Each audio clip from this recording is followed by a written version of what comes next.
wabarakatuh. Uhayyikum jami'an bitahiyatul Islam.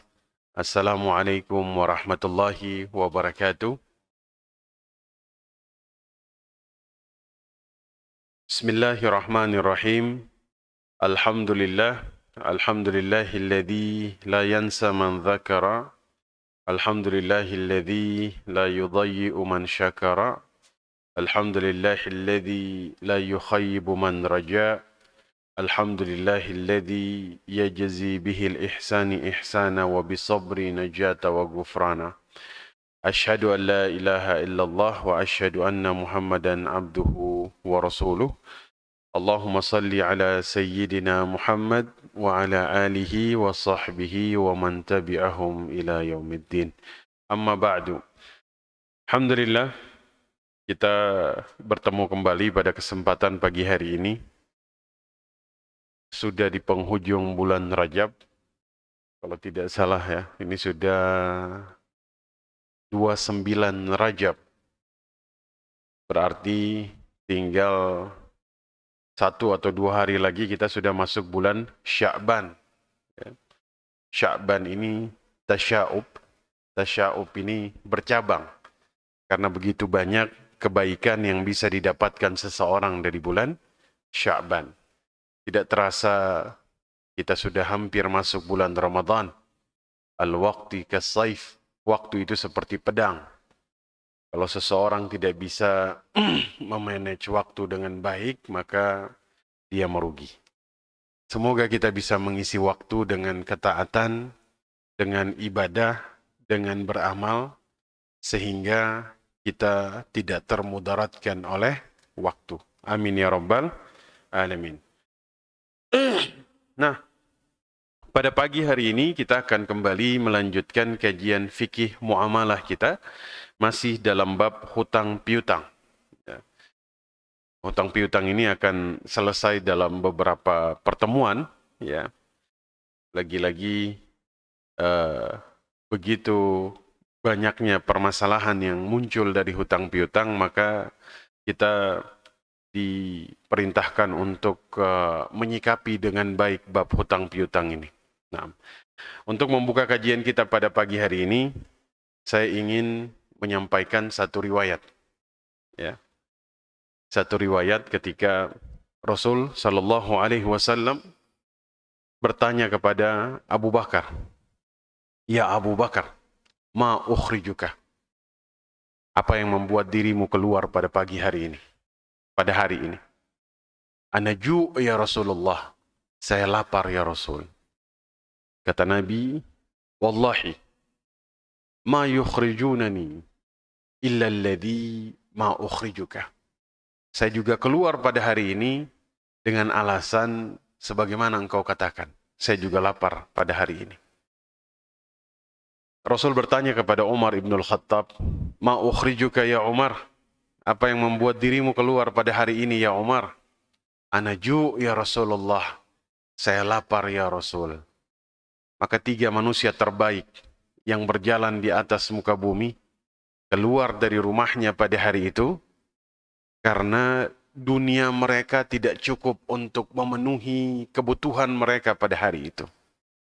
Sehingga mereka menemui seorang Ansar dan kemudian seorang Ansar ini memberikan korma kepada mereka, memberikan air kepada mereka, yang kemudian Rasul ketika beliau menikmati bersama 2 sahabat terbaiknya, beliau mengatakan, ya al-zillu barid, ya wal ma', ya wa basaru, ya warutab wat tamar, ya latus'alunna yawma idzin anin na'im.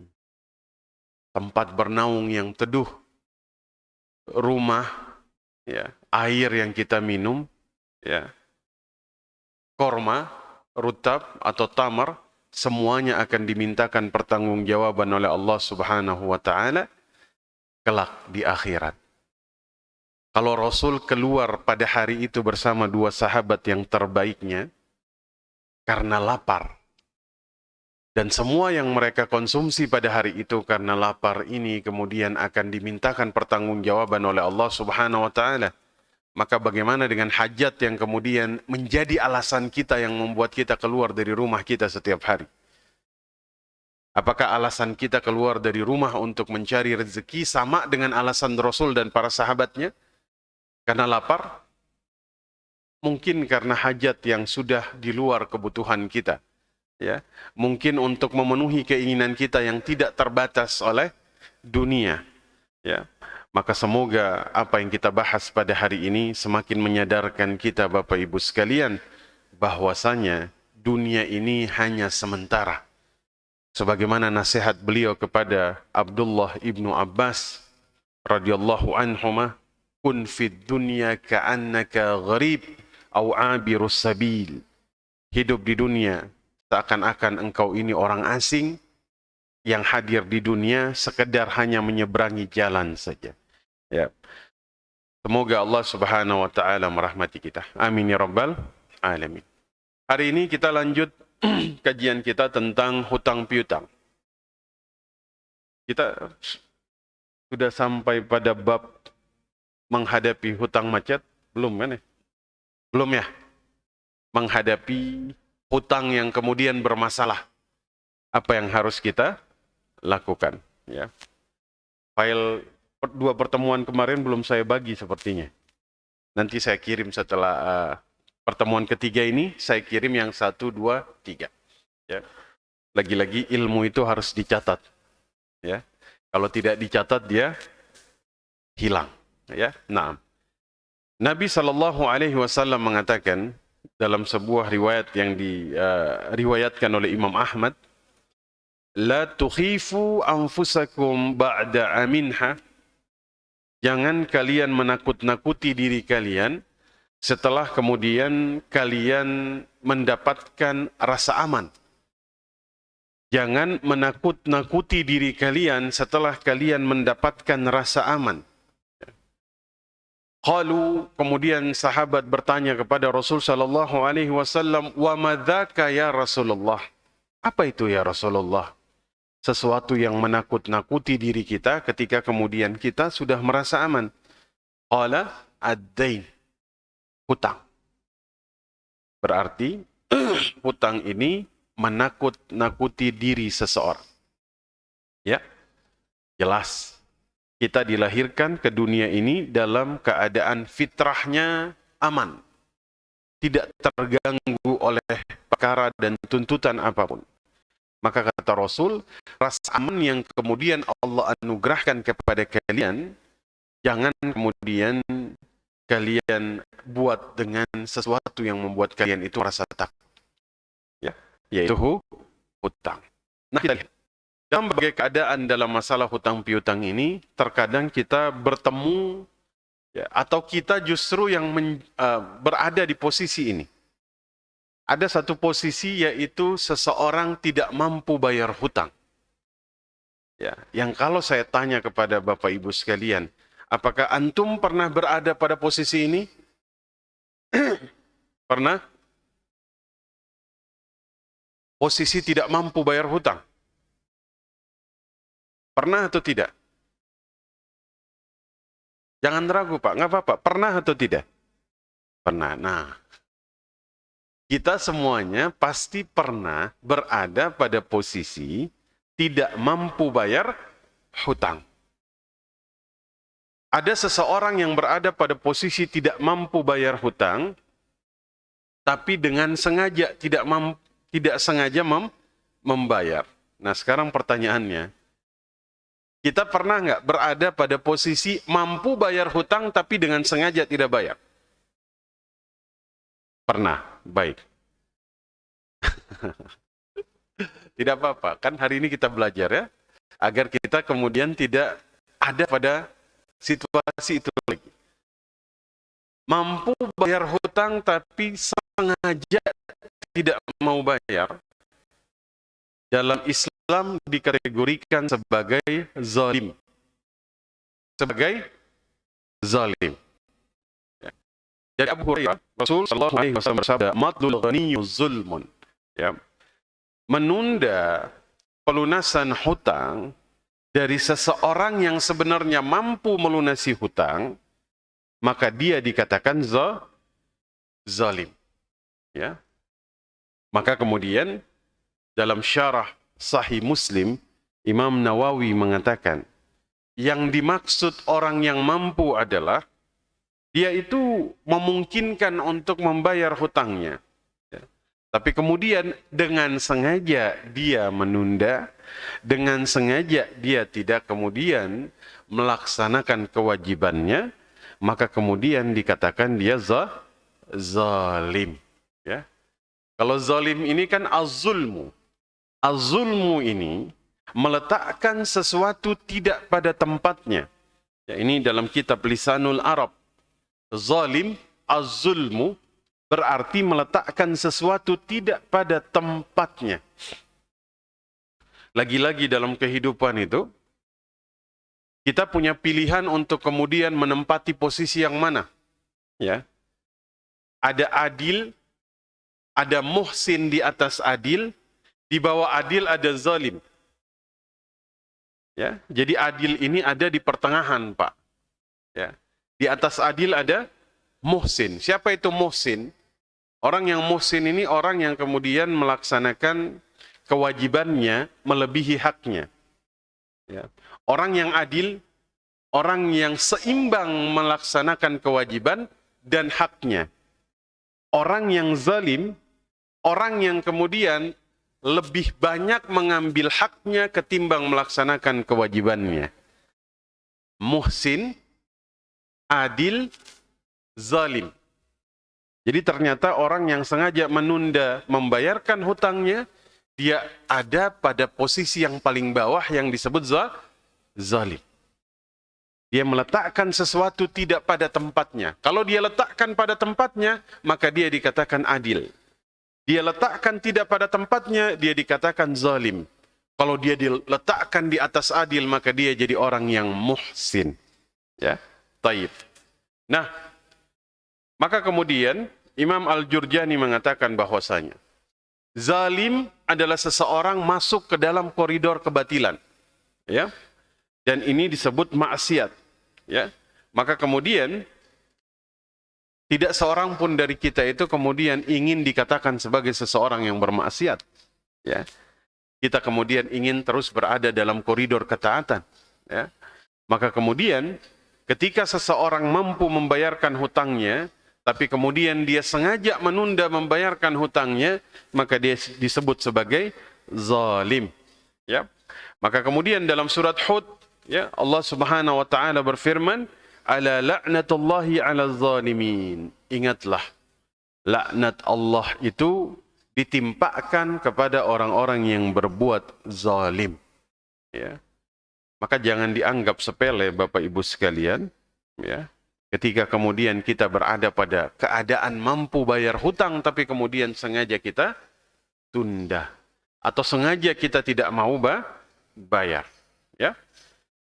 Karena dalam beberapa ayat, Allah Subhanahu wa ta'ala, ya, itu kemudian mengancam kepada orang-orang yang berbuat zalim. Ya, Allah kemudian dikatakan ditimpakan kepada orang yang berbuat zalim. Ya, mali zalimina min hamimin wala syafi'in ya yuta. Orang yang zalim itu tidak mempunyai sahabat setia dan tidak seorang pun yang zalim ini, ya, yang kemudian memiliki seseorang yang bisa memberikan syafaat yang diterima syafaatnya. Wal yadzu billah. Ya. Dari definisi zalim ini saja, saya yakin kita tidak ada seorang pun yang kemudian ingin berada pada posisi ini, karena begitu banyak ancaman yang kemudian Allah ancam kepada orang yang zalim. Ya, innahu liyuflih zalimun. Ya, orang-orang yang zalim ini tidak mendapatkan keberuntungan. Ya, kata Allah Subhanahu wa taala. Ya, kalau kata Nabi SAW, ya, jauhilah kezaliman. Kenapa? Karena kezaliman ini memiliki kegelapan di hari kiamat. Ya. Jadi dari sini jelas. Apalagi kemudian akibat kezaliman ini tidak hanya di dunia, tapi akhirat dia juga berlaku. Ya. Kata Nabi SAW, "Atadruna mal muflis?" Kalian tahu siapa orang yang bangkrut? Kata sahabat pada saat itu, ya dalam pandangan kami yang bangkrut, yang tidak punya dirham, tidak punya dinar, tidak merasakan kenikmatan dunia. Tapi Rasul mengatakan, ya, bangkrut di hari kiamat adalah ketika seseorang datang membawa kezaliman yang dia timbulkan kepada orang lain. Ya, di antaranya adalah kezaliman yang dia timbulkan dalam perkara harta. Maka Rasul perintahkan dia untuk membayar setiap kezaliman yang dia timbulkan kepada manusia di dunia, termasuk di antaranya kezaliman dalam bentuk harta. Ya, fayu'ta hadza min hasanatihi hadza wa hadza min hasanatihi hadza. Dulu di dunia dia enggak bayar hutangnya dengan sengaja kepada si fulan, ambil pahala tarawihnya, kasih kepada dia, bayar. Ambil pahala bacaan Qur'annya, berikan kepada si fulan. Ambil pahala hajinya, berikan kepada si fulan. Karena dia dengan sengaja tidak mau membayarkan hutang kepada sahabat atau keluarganya. Wal'iyadzu billah. Maka dari sini jelas sekali Bapak Ibu sekalian. Ya. Makanya kita ini wajib untuk menyelesaikan setiap masalah yang kita timbulkan di dunia ini sebelum nanti datang hari kiamat. Sebelum kita meninggal, ya, permasalahan ini diselesaikan dengan cara yang kita sebutkan tadi, maka kita merugi. Ya, kata Nabi SAW, siapa yang berbuat zalim, ya, terhadap saudaranya, ya, maka kemudian hendaknya dia meminta kehalalan atau meminta maaf darinya di dunia sebelum datang suatu hari ketika tidak bermanfaat dinar dan dirham. Ya, maksudnya jika tidak dia lakukan, maka semua amal solehnya itu akan diambil sebanyak kezaliman yang kemudian dia timbulkan, ya, sampai tidak tersisa lagi kesolehan atau amalannya. Maka yang dipindahkan ini yang tersisa adalah dosa. Wal'iyadzu billah. Ya. Maka riwayat yang kita sampaikan tadi, ayat yang Nabi bacakan kepada Abu Bakar dan Umar, ya, latus'alunna yauma idzin anin na'im. Ya, Masya Allah. Kita akan ditanya semuanya terhadap semua perkara yang kemudian kita nikmati di dunia ini. Jika ada sesuatu yang kita timbulkan kepada saudara kita dalam bentuk kezoliman, maka cari, selesaikan sebelum nanti sulit dicari ketika di yaumil mahsyar. Ya, mudah mencari ketika masih ada di satu RT misalnya, ya, atau masih satu kecamatan. Ya, nanti kalau sudah di akhirat sulit dicari. Nah, maka kemudian Bapak Ibu yang dimuliakan Allah, akibat kezaliman yang ditimbulkan dari seseorang yang tidak mau membayar hutang, jika kemudian dia mampu bayar, kemudian dengan sengaja tidak dia bayar, ya, maka kemudian Nabi SAW, ya, mengatakan layyul wajid yuhillu irdahu wa uqubatahu. Penolakan membayar hutang dari seseorang yang mampu, maka dia menghalalkan kehormatan dan hukuman atasnya. Ya. Jadi Bapak Ibu yang dimuliakan Allah, ya, cukuplah ini menjadi pelajaran bagi kita, ya, bahwasanya kemampuan kita ketika untuk membayar hutang, namun sengaja kita tunda, ini adalah kezaliman. Ya. Maka kemudian saya mendoakan semoga kemudian kita terhindarkan dari situasi ini. Ya. Nah, kemudian Bapak Ibu yang dimuliakan Allah, ada posisi yang kedua. Ya. Posisi yang kedua. Yang pertama tadi, mampu bayar tapi sengaja menunda. Yang kedua, menunda karena memang tidak mampu. Menunda karena memang tidak mampu. Bapak Ibu pernah ada dalam posisi ini? Tadi sudah disampaikan. Pernah. Ya. Nah, sekarang kita lihat. Imam An-Nawawi mengatakan, ya, penundaan pembayaran hutang dari orang yang mampu adalah kezaliman.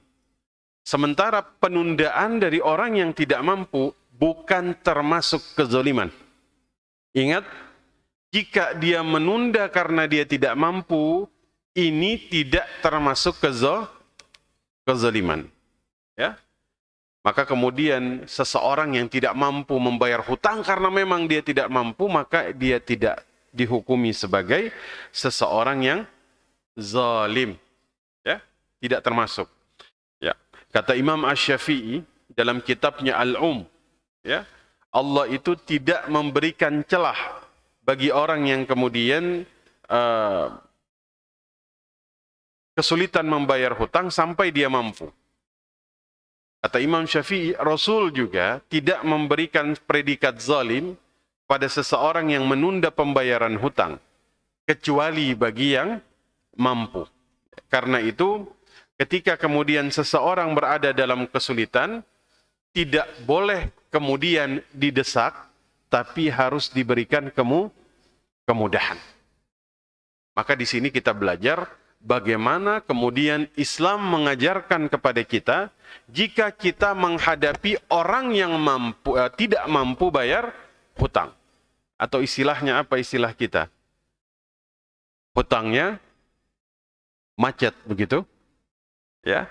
Apa yang harus kita lakukan ketika kita menghadapi orang yang kemudian sedang kesulitan? Menurut Ibnul Arabi, ya, dalam Aridatul Ahwad, syarah Sunan Tirmidzi, ya, memaksa seseorang yang berada dalam kondisi kesulitan membayar hutang, zalim. Tadi orang yang mampu bayar kemudian nggak mau bayar, dia zalim. Sekarang, menurut Ibnul Arabi, memaksa seseorang yang sedang kesulitan membayar hutang, zalim. Ya. Sepertinya jawaban zalim di sini kompak semuanya. Ya. Berarti kita semua sedang kesulitan bayar hutang? Naam. Jika seseorang yang terlilit hutang bukan termasuk kategori dia mampu untuk membayar, ya, maka penundaan yang kita lakukan kepadanya ini adalah keadilan. Keadilan ini lawan dari kezaliman. Jika dia tidak mampu bayar, kemudian kita kasih penundaan, maka kita itu sudah kemudian mengambil posisi yang disebut sebagai orang yang adil. Ya. Kalau kemudian kita hapuskan hutangnya, kita sudah kemudian beralih bukan lagi di posisi adil, tapi muhsin. Allah itu menyebut 5 kali kecintaannya kepada orang-orang yang muhsin. Innallaha yuhibbul muhsinin. Allah mencintai orang-orang yang muhsin. Ya. Kasih penundaan hutang kepada seseorang yang memang tidak mampu, maka kita menjadi orang yang adil. Itu lawan dari zalim. Ya. Maka kemudian mudah-mudahan kita itu Allah berikan kesempatan untuk mengambil posisi ini, ya. Minimal jadi orang yang adil, yang jika menghadapi saudara kita yang kemudian memiliki kesusahan, ya, dengan cara memberikan waktu tunda kepadanya, karena waktu tunda ini menjadikan kita orang-orang yang adil. Amin ya rabbal alamin. Ya. Nah, maka kemudian, ya, dari sini berarti menghadapi orang yang kemudian kesusahan di dalam membayarkan hutangnya, kasih waktu tunda. Ya. Dengan memberikan waktu tunda, maka kemudian kita telah mendapatkan predikat menjadi orang-orang yang adil. Ya. Hadis dari Abu Qatadah radhiyallahu taala anhu, ya. Beliau ini pernah kemudian menagih hutang, ya. Tapi kemudian yang ditagih itu bersembunyi. Ya. Sekarang pertanyaannya, antum pernah bersembunyi ketika ditagih hutangnya?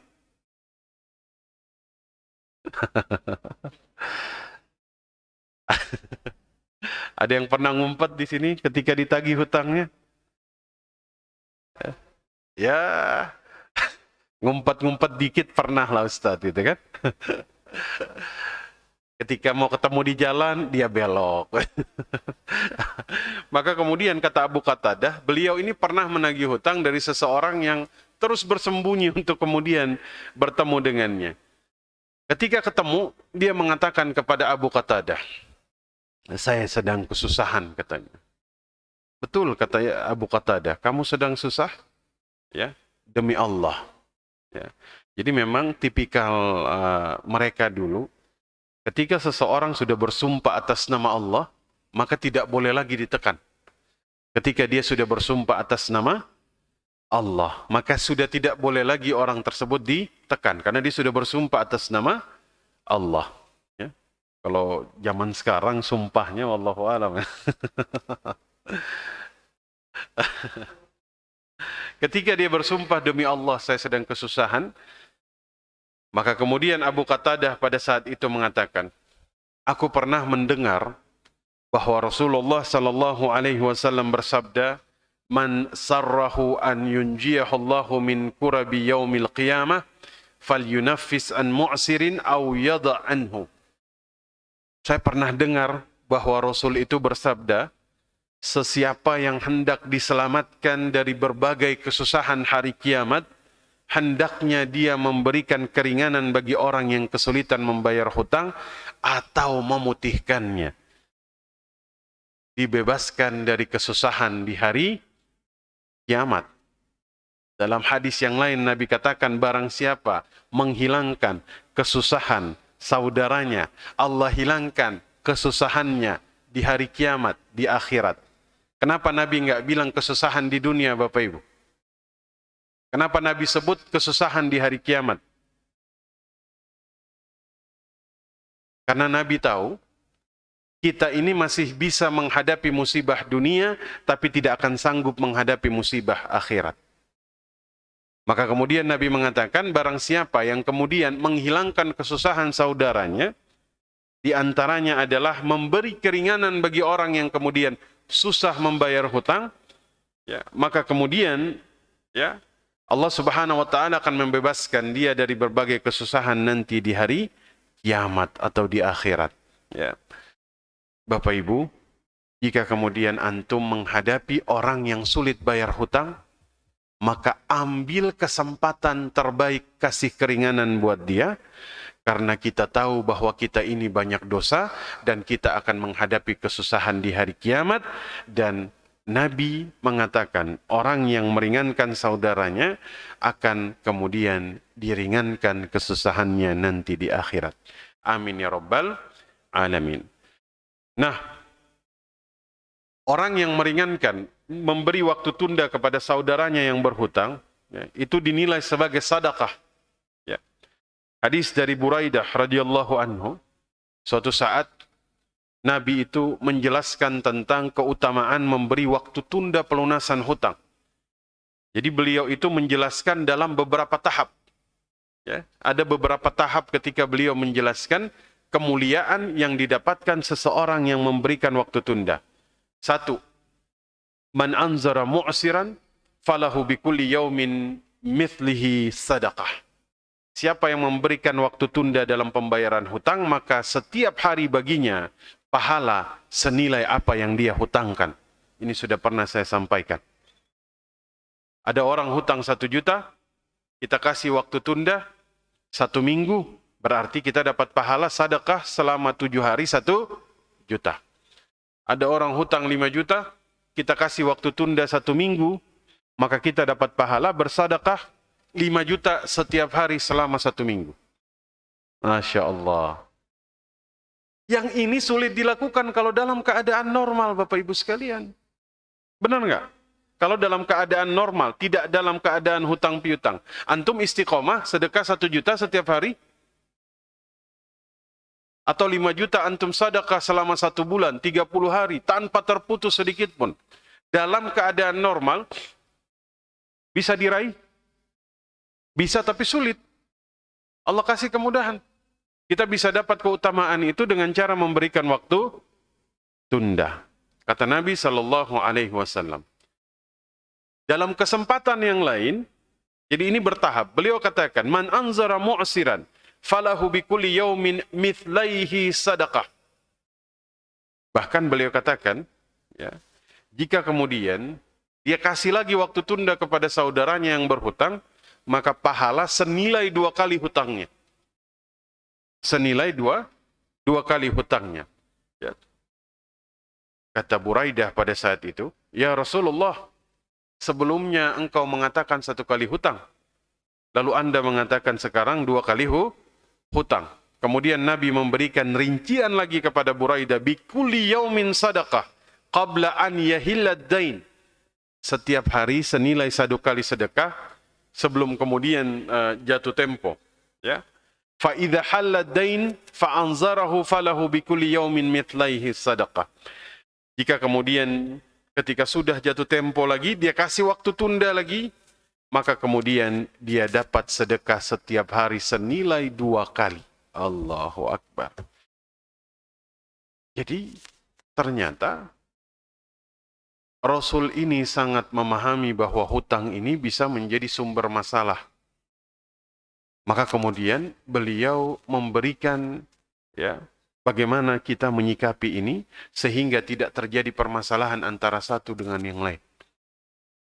Betapa banyak ya permasalahan itu muncul, bahkan mohon maaf Pak, pembunuhan ya yang diakibatkan oleh hutang itu jumlahnya sangat banyak. Sangat banyak. Ya. Seorang istri itu membakar hidup-hidup suaminya di dalam mobilnya itu karena hutang. Seorang guru ngaji itu dibunuh, dikubur di belakang rumahnya sendiri gara-gara hutang. Ya. Kalau kita kemudian baca seorang wanita di Sukabumi itu dibunuh, dibuang ke laut karena hutang. Jadi hutang ini bisa kemudian menjadi sumber masalah.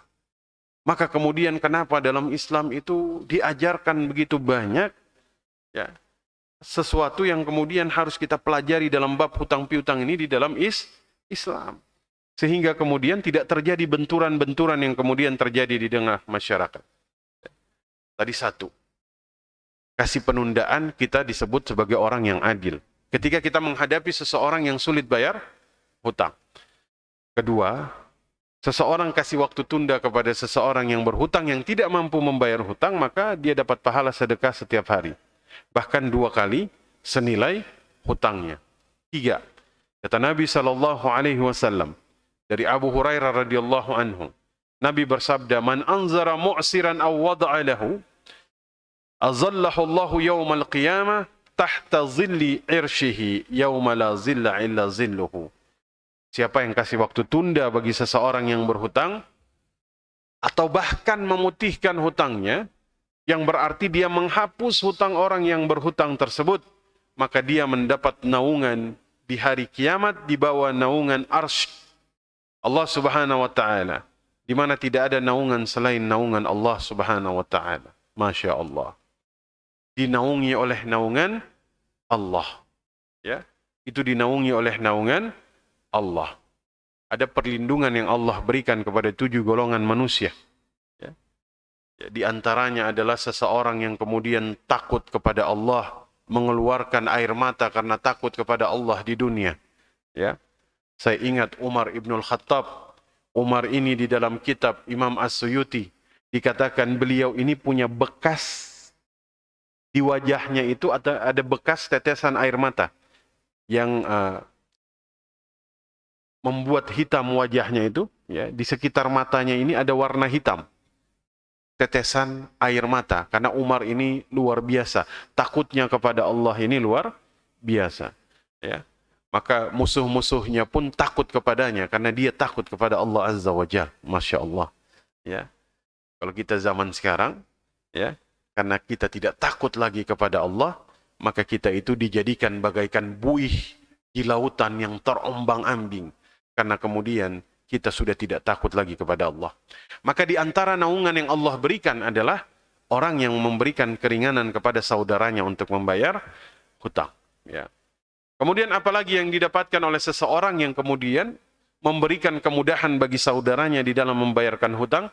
Tadi diberikan naungan, sekarang diampuni dosa-dosanya. Diampuni dosanya. Husiba rajulun mimman kana qablakum falam yujad lahu minal khairi syai'un. Dikatakan ada seseorang dihisab di antara kalian, ya. Seseorang yang datang sebelum zaman kalian, kata Nabi, yang tidak memiliki amalan apapun. Ya, falam yujad lahu minal khairi syai'. Dia tidak punya kebaikan sedikit pun. Dia tidak punya amalan sedikit pun. Illa, kecuali annahu kana yukhalitun nas wa kana musiran. Fakana ya'muruhu ghilmanahu ay yatajawazu anil mu'sir. Dia punya amalan, ketika seseorang yang berhutang kepadanya itu susah membayar hutangnya, maka kemudian dia akan memanggil pembantunya ya untuk tidak menagih hutangnya, bahkan memaafkan dengan cara memutihkan hutangnya.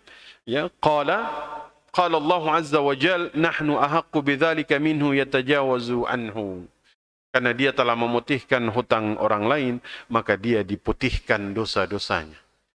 Karena dia telah memaafkan orang lain dalam perkara hutang, maka Allah memaafkan dosa-dosanya, kata Nabi sallallahu alaihi wasallam. Masya Allah. Sudah mendapat naungan Allah, diputihkan dosanya. Allahu Akbar. Ya. Maka kemudian Allah itu sudah kasih pilihan kepada kita di dalam surat Al-Baqarah. Kita dikasih pilihan untuk kemudian mau masuk dari pintu yang mana dalam bab menghadapi orang yang kesusahan.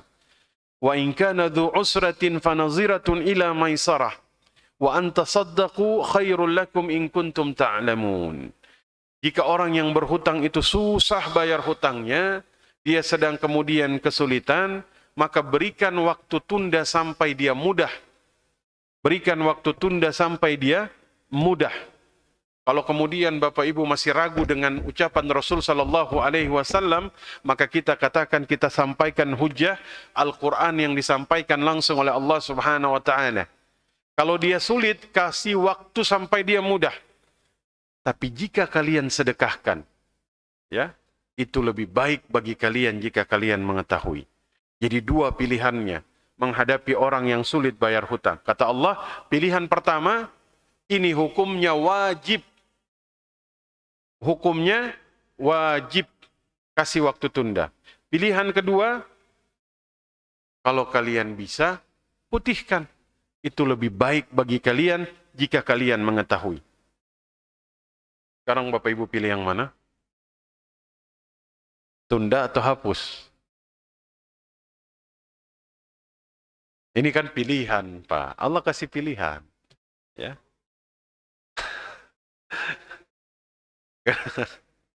Pilihan pertama, tunda.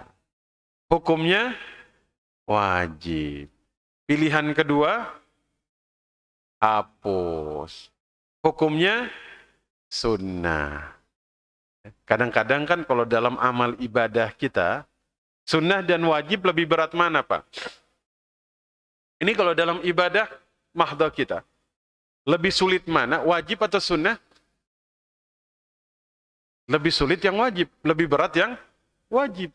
Tapi dalam hubungan hutang, antara menghapus dan memberikan waktu tunda hukumnya wajib, memberikan atau menghapus hukumnya sunnah. Di sini yang sunnahnya agak lebih berat, benar nggak? Dalam bab hutang piutang, yang sunnahnya itu lebih berat dari yang wajib. Kan memberikan waktu tunda hukumnya wajib, menghapus hukumnya sunnah. Kalau saya tanya sama Bapak Ibu, pilih yang mana dalam bab hutang piutang, yang wajib atau yang sunnah? Yang wajib, Ustaz. Kasih waktu tunda. Kalau sampai ambil yang sunnah, berarti menghapus sulit. Kalau cuma 1 juta, anak hapusin. Tapi kalau sampai 100 juta, kasih waktu tunda sajalah, begitu kan? Tapi kata Allah, jika kalian mengetahui, ya, kalian akan kemudian menghapus dengan cara mensedekahkan. Kalau kalian mengetahui bahwa itu lebih baik. Dan cara kita mengetahui ya nanti di akhirat. Ya, di akhirat ini banyak kemuliaan yang didapatkan oleh orang yang mengambil peran ini. Amin ya Rabbal Alamin. Ya. Maka kemudian Bapak Ibu yang dimuliakan Allah, pertanyaannya, ya, atau kita lanjut sekarang. Bagaimana kemudian, kita kan tadi sudah punya pilihan. Kita menghadapi orang yang kemudian tidak mampu bayar hutang karena dia sulit, kasih waktu tunda. Apakah kemudian boleh ditagih atau tidak? Ya. Pertama, dia boleh ditagih meskipun wajib ditunggu atau ditunda. Sekedar kemudian mengingatkan dia untuk hutangnya. Ini pandangan dari madhab Hanafi. Ya, mereka berdalil dengan riwayat Ibnu Abbas. Ada seseorang menagih hutangnya 10 dinar di zaman Rasul Sallallahu Alaihi Wasallam. Kemudian dia mengatakan, aku tidak memiliki apapun untuk kemudian membayarkan 10 dinar. Maka yang memberi hutang mengatakan, la wallah, tidak demi Allah, saya akan tunggu kamu sampai kamu bayar hutangmu atau engkau datangkan penjamin. Ya, maka dalam kasus ini ketika sampai kepada Rasul, Rasul tanya kepada dia, berapa lama kamu mau menunggu? Kata dia, sebulan ya Rasul. Ya, baik kata Rasul, saya akan menjamin hutangnya. Ya, maka orang yang dijamin ini sebulan dia lunasi hutangnya. Ya, maka dalam kondisi ini menjadi dalil dia boleh ditagih, walaupun tetap wajib ditunggu. Ya, jadi tetap ditagih walaupun wajib ditunggu. Ya, bahkan cara menagihnya pun dalam Islam kita diajarkan. Ya, ini luar biasa. Syariat yang sangat kemudian sempurna. Ya, kasih waktu tunda, bahkan cara nagihnya pun diajarkan. Bagaimana cara nagihnya? Mudah. Ya, dengan kebaikan. Ya. Pandangan yang kedua, tidak boleh menagih hutang dari orang yang kesusahan sampai dia kemudian punya kemampuan untuk melunasi. Ini pandangan jumhur ulama Malikiyah, Syafi'iyah, dan kemudian Hanabilah. Ya. Dan Abu Yusuf dan Muhammad bin Hasan al-Syaibani. Ya. Padahal kalau kita tahu Imam Abu Yusuf dan Muhammad Hasan al-Syaibani, ini siapa Bapak Ibu? Ini muridnya Imam Abu Hanifah. Ya. Mereka kadang dalam imam-imam madhab ini kadang tidak sepandangan antara guru dengan murid. Tapi luar biasa, tetap takzim antara satu dengan yang lain. Ya. Naam. Maka kemudian mereka berdalil dengan firman Allah Subhanahu wa taala, wa in kana dzu usratin fanaziratun ila maisarah. Jika orang yang berhutang mengalami kesulitan, maka wajib diberikan waktu tunda sampai dia mudah. Ya. Maka dalam tafsir Imam Qurtubi, Allah perintahkan kasih waktu tunda sampai ada kemudahan bagi dia yang berhutang. Ya, maka kemudian ini jadi dalil kepada jumhur ulama bahwa tidak ditagih sampai dia mudah. Ala kulli hal, pandangan pertama mengatakan tetap ditagih walaupun wajib dikasih waktu tunda. Pandangan yang kedua, jangan ditagih sampai dia mudah. Apapun yang kemudian kita ambil pandangannya, tetap dilakukan dengan akhlak yang baik. Kita tetap tagih dia, tapi tagilah dengan akhlak yang baik. Ya. Maka Bapak Ibu yang dimuliakan Allah, Allah Subhanahu wa taala ya, memberikan begitu banyak kemuliaan kepada orang yang kemudian berakhlak yang baik di dalam menghadapi seseorang yang kesusahan untuk kemudian membayarkan hutangnya. Maka semoga kita semua bisa mengambil bagian dari kemuliaan-kemuliaan ini. Naam, amin ya rabbal alamin. Nah, bagaimana jika kemudian kita sampai pada satu kondisi ketika seseorang yang sudah kemudian tidak sanggup lagi membayarkan hutangnya, ya, tidak bisa lagi melunasi hutangnya, dia sampai pada kondisi pailit. Ya, pailit di sini artinya semua yang kemudian dia sudah tidak lagi memiliki kemampuan membayarkan hutangnya. Maka apa yang kemudian harus kita lakukan dalam situasi seperti ini? Abu Sa'id Al-Khudri radhiyallahu anhu mengatakan, di zaman Nabi SAW ada seorang sahabat yang pailit, ya, karena dagangnya, hutangnya menumpuk. Nabi SAW menyarankan kepada semua orang yang memberikan hutangnya kepada sahabat yang pailit ini, tasaddaqu alaih, ya, bersedekahlah untuknya. Ya. Banyak sahabat yang kemudian bersedekah untuk sahabat ini, namun ternyata sedekah ini belum cukup untuk menutupi nilai hutangnya. Maka kemudian Nabi Nabi sallallahu alaihi wasallam mengatakan, "Khudhu ma wajadtum laysa lakum illa dzalik." Silakan kalian ambil barangnya, ya, sisa yang kalian jumpai, yang tidak kalian jumpai maka kalian tidak memiliki hak selain itu. Ya. Maka pelajaran dari hadis ini yang pertama, orang yang sudah pailit karena sudah tidak bisa lagi membayar hutangnya, maka kemudian dia tidak boleh lagi dituntut. Ketika kita tahu dia sudah pailit, dia sudah tidak bisa lagi membayar. Karena Imam Qurtubi mengatakan, wa hadzan nas falam ya'muru Rasul sallallahu alaihi wasallam. Dalam tafsir Al-Qurtubi, Rasul tidak memerintahkan agar kemudian orang yang pailit, yang sudah tidak bisa lagi ditagih karena kemampuannya sudah tidak ada lagi, maka kemudian tidak boleh lagi kemudian dia dituntut. Sahabat yang mengalami pailit ini adalah Mu'adz bin Jabal. Mu'adz bin Jabal, ya.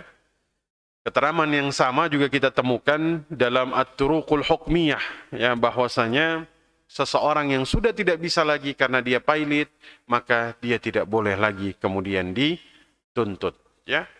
Maka Bapak Ibu yang dimuliakan Allah, ya, dianjurkan bagi kita untuk bersedekah kepadanya sebelum menagih. Masya Allah. Maksudnya kurangi nilai hutang sehingga hutangnya ini berkurang. Ketiga, kita boleh kemudian sepakat dengannya untuk mengambil harta dari yang kemudian dia miliki, ya, agar kemudian hutangnya ini terselesaikan. Ya, maka semoga Allah Subhanahu wa Ta'ala memberikan kemudahan bagi sesiapapun yang kemudian sedang terlilit hutang. Ya. Allah memberikan kemudahan bagi kita juga yang kemudian sedang memberikan hutang, untuk memberikan kemudahan baginya dengan cara ditunda. Ya. Dan saya mendoakan semoga Allah meluaskan rezeki bagi orang yang kemudian berniat untuk betul-betul menghapus hutang dari orang yang kemudian sedang mengalami kesusahan. Amin ya Rabbal Alamin. Silahkan jika ada yang ingin bertanya, kita masuk pada sesi tanya jawab. Tafadhal. Baik, jazakallah Ustaz. Materinya cukup menarik. Saya tidak perlu ulas. Ada yang mau tanya, Pak Kudus, sisi selatan. Pak, ya kedua, atau tiga. Baik, Pak Kudus dulu. Assalamualaikum warahmatullahi wabarakatuh. Waalaikumsalam warahmatullahi wabarakatuh. Ustadz, ini ada satu kasus sebenarnya mirip dengan proses pinjam meminjam, tapi awalnya dealing prosesnya adalah si A memberikan satu sertifikat untuk menggaranti satu bisnis lah, artinya proses perbankan. Baik. Sampai pelepasan hipotek, bahwa si A ini tujuannya menolong si B dalam satu usaha tertentu. Oh, baik. Namun si usaha yang mengatakan tadi mau menolong si B dalam prosesnya, kelihatannya ada etiket tidak baik. Baik. Artinya one prestasi dengan sebuah perbankan. Yang pada akhirnya sertifikat si A tadi diambil ya. Baik. Dari artinya dieksekusi karena dari ada perjanjian hipotek tadi. Baik. Nah, pada akhirnya dia punya kesimpulan, ditagih pun sudah menghilang, orangnya tidak ada. Yang si B ini yang ditolong sampai sekarang gitu kan. Terus kalau diikhlaskan pun tentunya kita ada satu proses pemberitahuan kepada dia. Baik. Pemberitahuan pun kepada siapa gitu kan. Baik. Walaupun mungkin dengan terpaksa, pada akhirnya ya sudahlah gitu kan. Ini satu, saya mohon ada satu penjelasan. Baik. Kira-kira apa yang terbaik gitu, karena sudah dicari pun mungkin sudah nggak ada orangnya. Sudah nggak ada. Baik. Sementara kasus ini sudah masuk di pengadilan. Ya. Sudah proses lah Pak ya, baik. Sudah dieksekusi. Itu yang pertama. Yang kedua, mirip-mirip tadi kasus, ini pribadi barangkali ya, tidak melalui perbankan. Kasusnya ya poinnya adalah masalah membantu juga masalah keuangan untuk satu kegiatan, tapi mungkin ada etiket tidak baik juga pada akhirnya. Bahkan sebelum ini barangkali kejadiannya lebih di luar dugaan juga. Jadi orang yang melakukan tadi mau kerjasama langsung dikasih pinjaman secara pribadi, mungkin ada itikat tidak baik dari awalnya, pada saat sudah terjadi, dianggap sudah diingatkan, ditagih, atau mungkin sudah cenderung kepada penipuan, sudah diingatkan, Pak, tolong kawan-kawanmu itu yang nipu, tolong dikasih tahu, suruh minta maaf, walaupun nggak bisa bayar. Ternyata ini pun tidak. Yang pada akhirnya 2 bulan kemudian almarhum orang tersebut. Oh, Masya Allah. Ini poin-poin kayak gini kira-kira solusi terbaiknya apa Pak Ustadz? Terima kasih. Assalamualaikum warahmatullahi wabarakatuh. Waalaikumsalam warahmatullahi wabarakatuh. Saya jawab dulu. Kalau 2-3 pertanyaan takutnya saya nggak hafal pertanyaannya. 1. Seseorang memberikan jaminan ya, asetnya untuk menjamin pembiayaan yang dilakukan oleh orang lain ke bank, begitu ya? Dan ternyata yang dijamin ini tidak amanah untuk kewajibannya, sehingga kemudian jaminannya ini diambil. Seperti itu ya? Baik. Ada orang yang semenjak awal meminjam, memang sudah berniat tidak membayarkan. Status seperti ini dihukumi sebagai pencuri di akhirat. Allah panggil dia dengan sebutan pencuri. Karena dari awal berhutang dia sudah berniat untuk kemudian tidak membayar. Lalu bagaimana statusnya terhadap jaminan atau rahan? Rahan ini jaminan yang dia serahkan untuk kemudian dia sebagai dhamin atau penjamin. Maka seseorang ketika dia menjamin, menyerahkan asetnya, dia itu sudah harus tahu bahwa menjadi dhamin atau penjamin, dia yang menjamin ketika orang yang berhutang tidak sanggup bayar. Jadi ketika terjadi seperti ini dan kemudian jaminannya diambil, ini resiko yang harus dia hadapi karena dia bersedia menjadi penjamin. Karena fungsi penjamin adalah kemudian menjamin agar kemudian semua hak dan kewajiban tetap berjalan. Tapi hubungan dia dengan orang yang sengaja kemudian mendatangkan dia sebagai penjamin dengan sengaja memang dia memang tidak mau bayar dari awal, dia dihukumi sebagai pencuri di akhirat. Dan kemudian kalaupun diambil hak dia di sini, ya inilah kemudian sesuatu yang menjadi tugas dia. Karena dia menjamin dengan memberikan jaminan. Ya. Tapi apakah ini selesai di dunia? Nah, inilah syariat. Sesuatu yang tidak selesai di dunia, diselesaikan di akhirat. Maka bagi orang yang selamat dari hukuman dunia, dia merasa bahwasanya dia menghilang, dia bisa selamat dari tuntutan, maka sampai di akhirat dia akan dituntut. Sampai di akhirat dia akan dituntut. Ini pernah disampaikan juga ya, bahwa banyak penduduk yang dijadikan tanahnya sebagai jaminan gitu ya, bagi beberapa pengusaha yang kemudian justru jaminannya mereka diambil waktu pertemuan pertama dulu ya.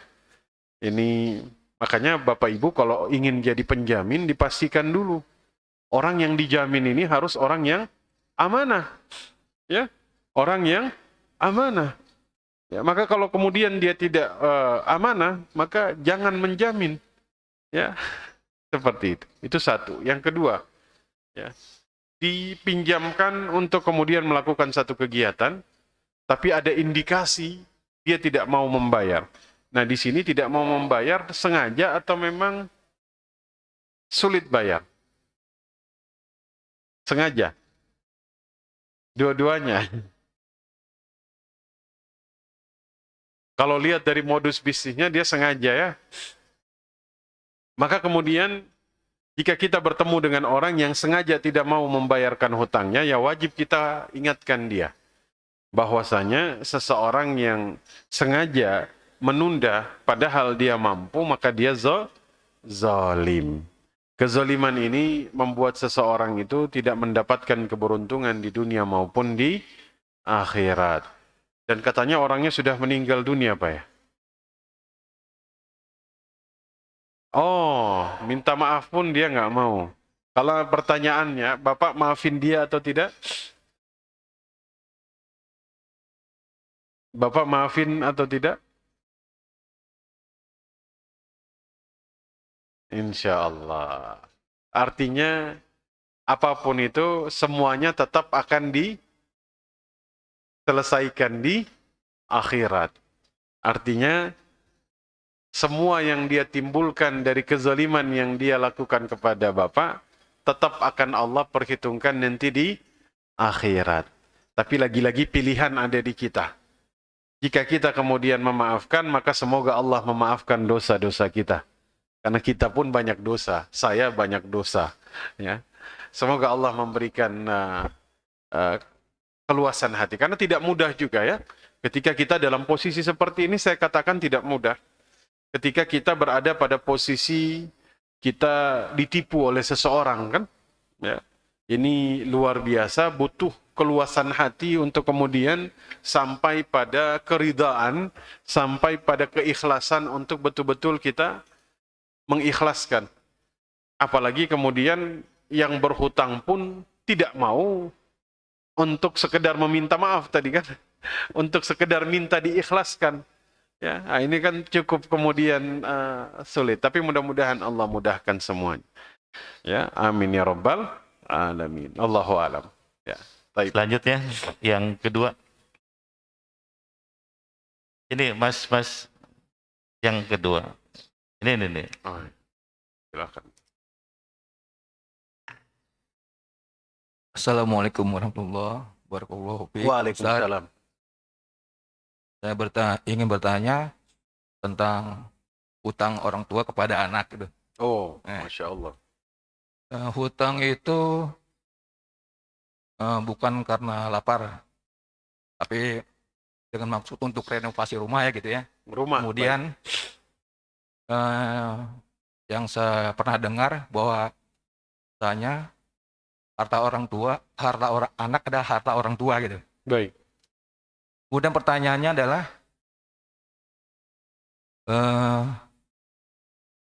apa tadi itu sampai lupa. Apakah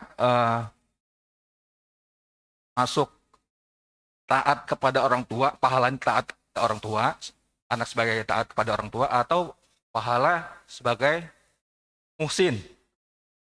Kemudian pertanyaan berikutnya, saya lupa lagi. Itu aja lah sementara. Itu aja. Jadi yang pertama status orang tua berhutang kepada anak ya? Iya. Baik. Kemudian yang kedua, apakah anak menghapus hutang orang tua ini termasuk muhsin atau tidak? Ya, Atau baik. taat, termasuk Taat atau tidak? Baik. Dulu ada seseorang menagih hutang kepada ayahnya di hadapan Rasul. Kemudian Rasul mengatakan kepada yang menagih, anaknya berarti ya, anta wa maluka li abik, semua hartamu milik ayahmu. Anta wa maluka li abik.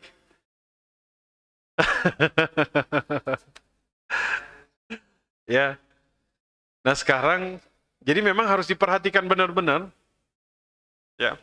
Kalau orang tua berhutang kepada anak, ataupun anak berhutang kepada orang tua, nanti untuk detailnya pertemuan berikut kita bahas.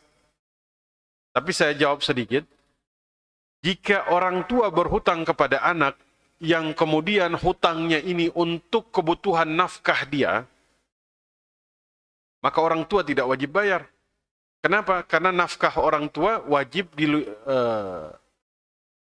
dipenuhi oleh anak. Sekarang, orang tua berhutang kepada anak untuk renovasi rumah. Pertanyaannya, renovasinya ini dalam bentuk apa, Pak? Jadi 4 lantai? Kalau sekedar renovasi karena memang rumahnya bocor, nafkah itu. Ya? Nafkah itu. Tapi seorang anak, kalau kemudian dia bisa memenuhi nafkah, bahkan di luar nafkah orang tuanya, itu kebaikan di atas kebaikan. Jika dia kemudian menghapus hutang dari orang tuanya, ya dia termasuk muhsin, ya.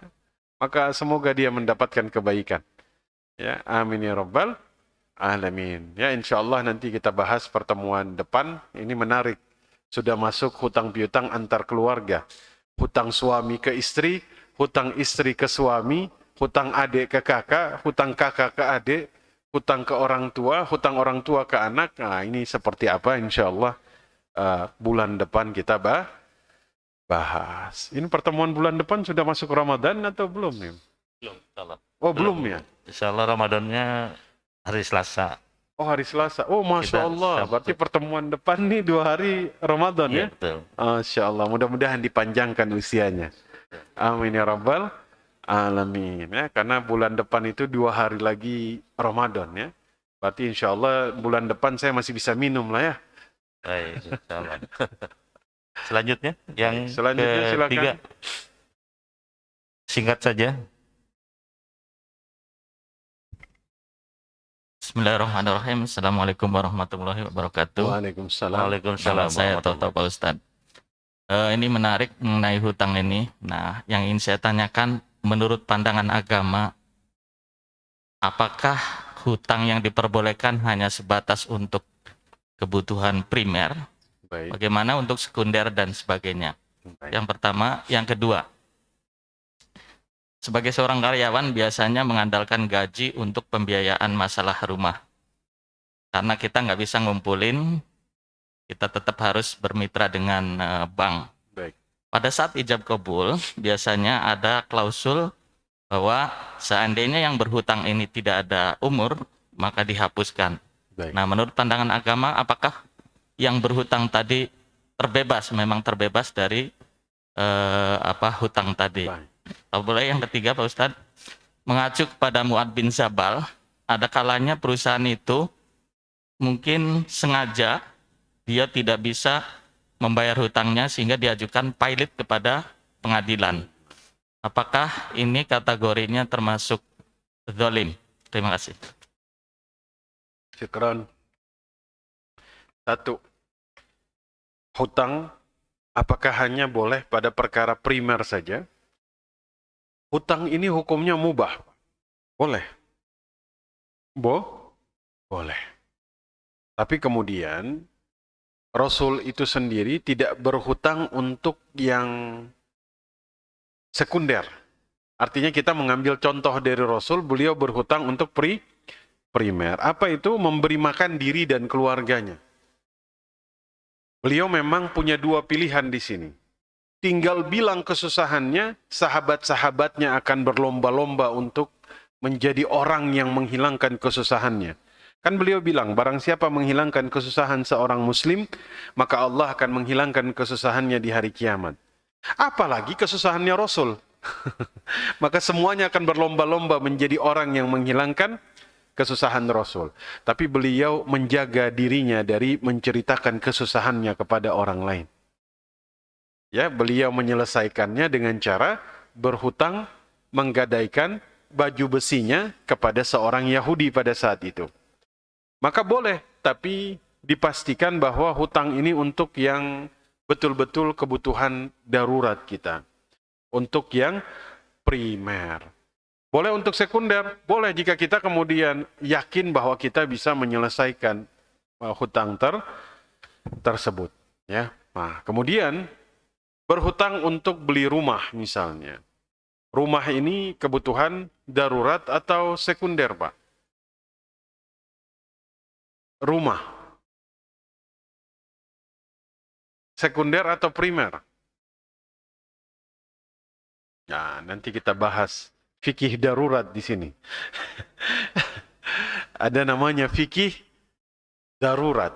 Fikih darurat itu bagaimana kita kemudian menempatkan sesuatu itu darurat atau tidak. Sesuatu yang darurat itu bukan berdasarkan zan, bukan prasangka, tapi syak, keyakinan, seyakin-yakinnya bahwa itu darurat. Misalnya zaman corona sekarang. ada yang bilang obatnya itu bukan berdasarkan keyakinan, tapi berdasarkan zon, persangkaan. Betul? Misalnya ada yang bilang, darah ular itu atau khamar itu obatnya corona. Anda yakin atau tidak? Seseorang yang mengatakan, oh ini darurat ini, maka bolehlah kita minum karena darurat. Padahal daruratnya itu berdasarkan zan, persangkaan. Maka itu bukan darurat. Kalau berdasarkan zan atau persangkaan. Nanti kita bahas dalam fikih darurat ya. Pastikan sesuatu itu benar-benar darurat, baru kemudian kita dibolehkan untuk kemudian melakukan sesuatu yang tadinya terlarang. Misalnya, saya nggak punya rumah sama sekali. Ya, sehingga kemudian ya saya melakukan pembiayaan dalam satu lembaga keuangan ya yang mungkin ada bunganya di situ ya. Saya merasa saya punya kemampuan untuk bayar ya kan. Kalau saya tidak punya rumah maka saya akan mengalami satu hal yang disebut darurat. Taruhlah darurat ya. Kemudian ada klausul jika tidak dibayar maka kemudian meninggal orangnya maka hutangnya terhapus. Jika klausulnya seperti itu ya terhapus insyaallah. Ya, terhapus. Ya. Kemudian yang ketiga, nah ini dia yang ketiga saya lupa tadi apa pertanyaannya Pak ya? Oh, perusahaan sengaja mengajukan pilot begitu Pak ya, agar kemudian dia tidak lagi dituntut kemudian untuk melunasi kewajiban-kewajibannya ya, seperti kasus yang tadi kita bacakan terakhir. Jika dia sengaja ya berarti sengaja tidak membayar hutang begitu kan? Sehingga kategorinya zalim. Kalau dia sengaja mempilotkan dirinya, maka zalim. Kalau pilot dengan sendirinya, dia tidak mampu, maka seperti yang dua status tadi. Sengaja mempilotkan diri agar terhindar dari tuntutan, maka dia zalim. Tapi kalau memang pilot benar-benar pilot, ya, nah ini tidak zalim. Kalau dia sengaja mengajukan kepada lembaga negara untuk kemudian mengatakan dia pilot, maka kemudian dia zalim. Ya, karena dilakukan dengan sengaja agar kemudian dia terbebaskan dari tuntutan di dunia. Makanya saya ingatkan sekali lagi, hati-hati seseorang dengan sengaja lari dari tuntutan dunia, sesiapapun yang lolos dari tuntutan di dunia, maka dia tetap akan Allah jejerkan untuk dituntut di pengadilan akhirat nanti. Hati-hati, pengadilan akhirat adalah pengadilan yang sangat menggetarkan jiwa. Kita itu semuanya dijejerkan dalam keadaan berlutut, yang kemudian dipanggil satu-satu, ya, disebutkan kitab yang kemudian berisi semua yang kita lakukan. Di antara kezoliman yang kita timbulkan semuanya dituliskan, tanpa ada yang samar sedikit pun. Semuanya jelas terang benderang. Wallahu a'lam bishawab. Wallahu a'lam. Saya kira cukup. Baik, saya rasa cukup ya. Udah cukup siang. Jazakallah Ustaz, materinya cukup menarik. Dan insya Allah kita masih lanjutkan pekan depan atau minggu keempat di bulan depan, bulan April. Karena belum masuk Ramadan, karena Ramadan insya Allah pada hari Selasa atau taraweh kita di hari Senin malam, sehingga hari Sabtunya Ustadz masih bisa mengisi. Ya, kita tuntaskan materi utang piutang ini. Sebelum diakhiri, barangkali saya belum menyampaikan beberapa hal, tolong diluruskan Ustadz, bahwa secara syariat utang piutang itu adalah penyerahan suatu harta benda dengan dasar kasih sayang kepada seseorang yang membutuhkan, ya, kepada seorang yang membutuhkan, dan dipergunakan dengan benar yang akan dikembalikan pada suatu saat kemudian. Jadi kalau saya garis bawahi dasarnya kasih sayang, ya, kita lihat utang piutang itu dari dua sisi, baik yang memberi utang maupun yang berpiutang. Ya. Ustadz tadi sudah jelaskan, kalau niat di depannya itu sudah berutang tidak mau membayar, ya tadi itu Allah kategorikan sebagai pencuri nanti di akhirat. Ya, tetapi bagi orang yang membebaskan utangnya atau menundakan utangnya, ya, itu Allah juga nilai bahwa ada pahala di sana di balik itu. Ya, mudah-mudahan kita hidup di dunia ini barangkali tidak lepas dari transaksi utang piutang. Mudah-mudahan Allah mudahkan penyelesaian utang piutang kita, mungkin yang masih punya utang, dan Allah bukakan pintu rezeki yang besar pada kita, sehingga kita bisa terlepas dari jeratan utang tadi. Ya, pada dasarnya memang utang piutang ini harus didasarkan pada kasih sayang tadi, supaya di sisi akhir nanti saat kita ada masalah dengan penyelesaian utang, kalau dasarnya di awal sudah dengan kasih sayang, maka baik yang berutang maupun yang berpiutang akan legowo, akan senang hati. Ingat bahwa amanah tadi yang Ustadz katakan di awal, itu juga menjadi dasar transaksi utang piutang. Jangan sampai nanti kita memberikan utang kepada orang yang tidak amanah, maka insya Allah di akhir hutang tadi akan menimbulkan masalah. Trust itu diperlukan. Jangankan transaksi utang piutang secara personal, secara korporasi pun akan menimbulkan masalah di kemudian hari. Saya banyak menangani transaksi utang piutang ini di perbankan, baik kecil maupun besar. Kalau di awalnya sudah tidak mau membayar, maka tunggu saja bahwa ini kredit akan menjadi macet. Jangankan perusahaan pribumi, perusahaan asing pun yang masuk ke Indonesia dengan membawa modal investasi, tetapi dia menggandeng perbankan nasional, maka tunggu saja kalau dia niatnya masuk ke sini untuk mencurangi bisnis, maka bank tersebut akan menjadi bermasalah di kemudian hari. Saya menangani perusahaan besar di Pasar Kemis, kemudian pabriknya di sini, meninggalkan masalah banyak. Perjalanan bisnis mereka sudah cukup lama kita biayai, gitu ya, dan menjadi besar karena dia dapat order produksi barang ekspor, gitu. Sehingga ya biasa dari awal itu dibuat lancar. Setelah barangkali kewajibannya di negara asalnya sudah selesai, di sini dia membuka pabrik baru, barangkali dengan penilaian kinerja yang cukup baik dari teman-teman perbankan, ternyata ada hal di kemudian hari, sehingga dia pergi ke negaranya, meninggalkan karyawan, meninggalkan pabrik, dan sebagainya. Sehingga petugas bank lah yang akan repot nanti di kemudian hari. Baik, mudah-mudahan Allah mudahkan semua transaksi utang piutang kita. Mudah-mudahan kita terhindar dari keburukannya tentunya. Demikian kurang lebihnya, mohon maaf. Assalamualaikum warahmatullahi wabarakatuh.